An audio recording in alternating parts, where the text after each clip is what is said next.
महाराष्ट्राच्या महिला आणि बाल विकास मंत्री आदिती तटकरे या विकृत अशोक खरातचं प्रकरण समोर येऊन 10 दिवस झाले तरी काही बोलायला तयार नाही।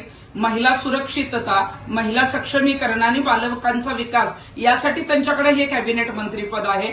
सुनील तटकरे आणि रुपाली चाकणकर यांची जरी यामध्ये प्रकरणामध्ये नावं येत असली तरी आदिती तटकरेंच्या घरातलं हे खातं नाही। हे जनतेची कामं करण्यासाठी खातं आहे। महिलांचा लैंगिक शोषणाचा मुद्दा येतो किंवा पीडितांना आव्हान करण्याचा मुद्दा येतो किंवा या संदर्भात विकृत अशोक खरातला फासापर्यंत लटकवून असेल या संदर्भात तुम्ही काहीच पत्रकार परिषद घेत नाही, कुठेच दिसत नाही। मग तुम्ही फक्त लाडक्या बहीण योजनेच्याच मंत्री आहात का?